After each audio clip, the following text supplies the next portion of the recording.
What's up? Every good girl needs a little thug. Every black boy needs a little love.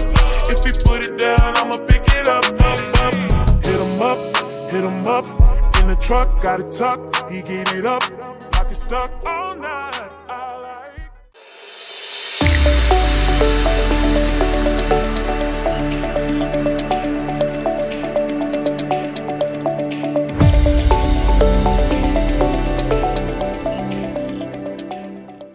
Baiklah, pada kesempatan kali ini kami akan membahas ataupun berbincang-bincang ringan mengenai topik profesi. Mulai dari pengertian dari profesi, kemudian jenis-jenis dari profesi itu sendiri, juga syarat-syarat dikatakan seseorang itu memiliki profesi. Untuk itu, yuk mari.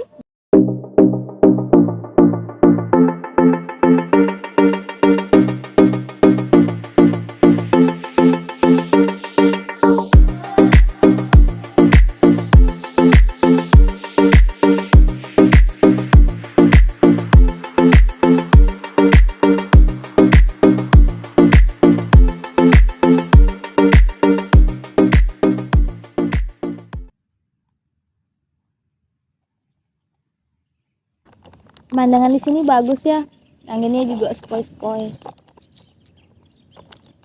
Iya, adem. Memang sih kampus tercinta ini memang bagus banget. Hutannya juga hijau-hijau semua. Ada danau, waduk. Gak salah sih milih kampus. Tercinta. Iya. Gimana kabarnya Bu Des? Alhamdulillah baik. Nggak terasa ya kita udah semester 5. Iya, waktu dulu semester 4 banyak dikasih laprak, praktikum-praktikum di lapangan, di labor, laprak tumpuk-tumpuk. Tapi sekarang alhamdulillah udah mendingan lah dari semester sebelumnya. Alhamdulillah. Sekarang kita sepertinya udah fokus ya mulai-mulai untuk penelitian. Iya, penelitian. Lebih fokus ke profesi kita nantinya. Tapi Bu Des, di semester ini ada mata kuliah yang paling menarik nih, yang paling awak suka lah.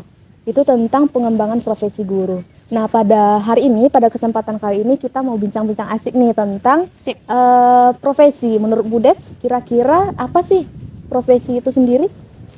Nah, dari buku yang aku baca, profesi itu suatu bidang pekerjaan berdasarkan pendidikan atau keahlian tertentu. Seperti profesi di bidang komputer, pendidikan, atau lain sebagainya. Tapi Bu Des, dari yang Bu Des paparkan tadi bahwa profesi itu dilatar belakangi oleh pendidikan tertentu. Nah, tapi kebanyakan profesi yang ada di Indonesia seperti petani, nelayan, tukang sapu itu tidak didasarkan pada pendidikan tertentu, tidak melalui jalur pendidikan perguruan tinggi. Nah, kira-kira itu termasuk profesi nggak sih? Soalnya kurang logis rasanya kita bilang bahwa nelayan, petani, tukang sapu itu tidak termasuk ke dalam profesi. Pandangannya tuh kayak kita bukan tidak menghargai mereka gitu. Jadi menurut pandangan Bu Des gimana? Nah, menurut aku sendiri itu semua pekerjaan bisa disebut profesi karena pekerja itu memiliki keahlian di bidang tertentu, keahliannya masing-masing. Namun tidak semua profesi itu bersifat profesional. Profesional itu sendiri suatu pekerjaan yang dilatar belakangi oleh pendidikan atau pelatihan tertentu. Oh, seperti itu. Ya, seperti itu.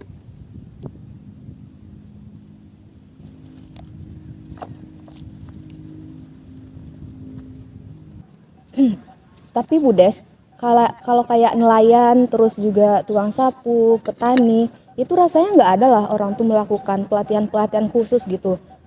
Untuk pekerjaan mereka kayak nelayan tuh rasanya nggak ada melakukan pelatihan gimana caranya menggunakan apa tuh namanya untuk nangkap ikan, terus Jaring, petani, ya iya. jaring. Rasanya tuh Cangkul ya. iya, rasanya nggak pernah dengar-dengar ada pelatihan khusus untuk yang kayak gitulah. Itu menurut Bu Des gimana? Nah, benar sekali ya, kita seperti yang kita lihat tuh banyak sekali petani-petani atau nelayan itu ya mereka memiliki keahlian otodidak atau bisa sendiri. Iya, iya. Nah, itu bisa dilakukan mereka dengan pelatihan sendirinya. Misalnya mereka ngikut sama profesi nelayan yang sudah bersifat profesional. Nah, jadi dengan melakukan pelatihan sendiri, mereka bisa melihat, menirukan dengan terus-menerus melakukan itu. Mereka bisa memiliki keahliannya, misalnya mengikut petani atau orang tuanya atau saudaranya, bahkan orang lain juga sebagai petani. Mereka tuh bisa belajar gimana sih cara memberikan pupuk gitu, bagaimana sih cara menanam ini yang benar biar hidup dengan subur, dengan baik, perkembangannya baik gitu. Gitu juga dengan nelayan. Bagaimana menggunakan pancing, menggunakan ini, namun tidak bisa sama ya, yang sudah memiliki pelatihan tertentu atau sudah memiliki keahlian sebelumnya gitu. Namun mereka bisa belajar nih pelan-pelan, walaupun dalam waktu yang cukup lama lama. ya, karena ya memang begitu. Tapi kalau dilakukan terus-menerus, insya Allah mereka bisa memiliki sifat profesional itu. Jadi intinya profesi itu ya pekerjaan yang dilakukan oleh semua orang itu juga termasuk ke dalam profesi gitu ya Bu Des. Tidak harus dilatar belakangi oleh pendidikan, tapi kayak tidak harus melakukan dilatar belakangi oleh pelatihan khusus, tapi juga bisa oleh pelatihan secara otodidak. Seperti itu ya Bu Des kira-kira. Iya. Nah, jadi berdasarkan buku yang aku baca ini Bu Li, profesi itu ada beberapa jenis, yaitu diantaranya ada profesional, profesionalisme, profesionalisasi, dan profesionalitas. Jadi apa sih perbedaan dari masing-masing profesi itu? Menurut awak ya Bu Des, menurut buku yang telah awak baca dari internet, terus ada juga dari buku itu, kalau perbedaannya tuh sangat-sangat signifikan ya Bu Des. Soalnya kalau untuk yang pertama yang perlu kita bahas itu tentang profesionalisasi. Nah, jadi arti dari profesionalisasi itu merupakan cara kita dalam mengembangkan sesuatu untuk mencapai profesi itu sendiri. Misalnya saja kita kan sebagai seorang pendidik nih. Kita sebagai seorang pendidik, maka salah satu cara pengembangan kita untuk mencapai profesi itu adalah dengan mengikuti webinar, dengan mengikuti workshop ataupun pelatihan-pelatihan tertentu yang mengarah pada profesi kita, kepada guru, intinya kepada guru.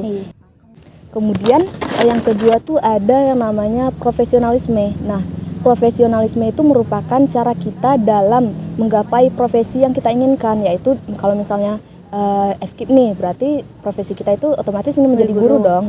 Berarti cara kita untuk menggapai profesi kita ini, untuk menggapai supaya menjadi guru nih, itu berarti harus dengan belajar dan terus belajar.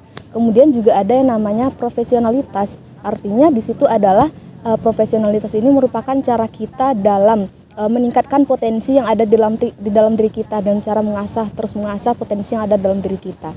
Kemudian yang terakhir, yang keempat, itu ada yang namanya profesional. Artinya itu adalah bagaimana cara kita dalam melakukan pekerjaan yang telah kita gapai tadi. Misalnya itu kan kita sebagai guru, berarti profesional kita di guru itu adalah bagaimana cara kita menjalankan profesi kita agar peserta didik nih suka dengan pembelajaran yang telah kita berikan. Kira-kira seperti itu Bu Des menurut pemahaman saya. Oh, berarti yang keempatnya itu saling berkaitan ya satu sama lain. Iya, saling berkesinambungan antara satu dengan yang lain. Iya ya.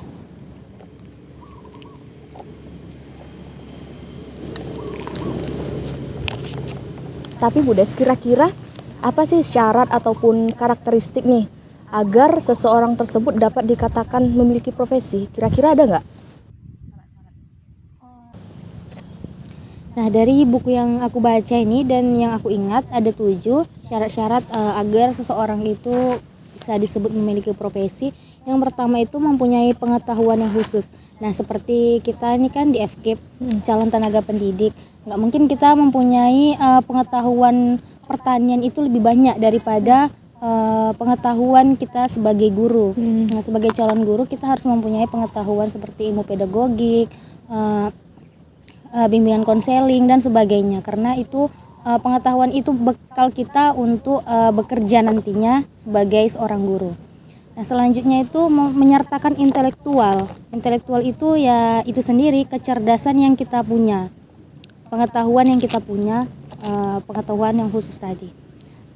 Nah, yang ketiga itu membutuhkan waktu yang lama atau persiapan yang matang. Jadi kalau kita ini kan insya Allah ya lulus 4 tahun. Amin. Jadi kita di situ sudah memiliki gelar S1 pendidikan. Nah, S1 pendidikan itu kita kan masih belum disebut dengan profesional. Nah, di situ kita bisa memiliki waktu yang lama seperti kita mengikuti PPG, prajabatan. Jadi dalam waktu 1 tahun itu kita mematangkan diri kita sebagai guru penggerak atau sebagai calon guru yang memiliki profesional, sifat profesional itu sendiri. Selanjutnya itu mengikuti pelatihan yang berkesinambungan. Misalnya kita sudah terlanjur ini sebagai seorang guru, namun belum guru penggerak, belum memiliki sifat profesional. Kita bisa mengikuti pelatihan guru penggerak gitu, atau mengikuti workshop, webinar untuk menambah pengetahuan kita. Ada juga mementingkan kepentingan umum daripada pribadi. Itu maksudnya gimana Bu Des? Mementingkan kepentingan umum di atas kepentingan pribadi. Kepentingan umum ini seperti misalnya nih, kita ini ada kegiatan yang mendesak, tapi kita karena seorang guru, kita harus melihat nih hakikat kita sebagai seorang guru harus mengajar. Kita tidak mungkin meninggalkan jam kelas itu demi kepentingan pribadi kita. Kita upayakan dulu untuk mengisi pembelajaran di sekolah, atau misalnya juga di kelas itu wali kelasnya atau guru mata pelajaran tidak hadir. Kita bisa seorang guru ini mengisi kekosongan kelas itu. Berarti intinya harus bertanggung jawab lah ya, Iya, dengan bertanggung profesi yang jawab. telah kita ambil. Iya, gitu. benar. Karena kita kan seorang guru yang profesional.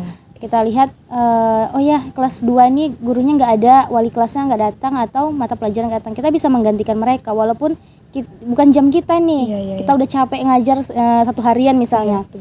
Kita harus tetap mengisi kekosongan kelas. Selanjutnya itu memiliki profesi di bidang kekhususan. Karena kita sebagai calon pendidik Memiliki organisasi. memiliki organisasi. Itu aja, Bu. Di bidang kekhususan. kekhususan. Selanjutnya memiliki organisasi di bidang kekhususan. Nah, kita sebagai calon guru atau seorang guru, pastinya kita mengikuti suatu organisasi di bidang kita nih. Seperti kita guru nanti baik di kota ataupun di desa, kita tuh bisa mengikuti organisasi persatuan guru.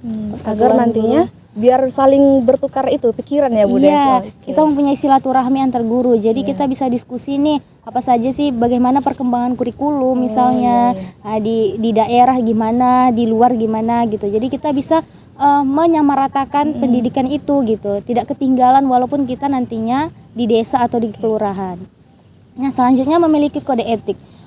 Kalau kode etik nih kira-kira gimana Bu Des? Iya, kode etik itu kita sebagai guru nih pasti dicontoh gitu, dicontoh. Jadi kita harus mempunyai kode etik yang baik, seperti sikap, perilaku gitu. Karena nanti kan kalau nama kita jelek seorang guru, pasti guru ini nggak baik dicontoh gitu. Padahal kita itu tiap harinya mempelajarkan anak didik nih gitu. Kita membimbing anak didik, tapi kitanya sendiri tidak mempunyai karakter yang baik gitu. Jadi sebagai seorang guru harus mempunyai kode etika yang baik.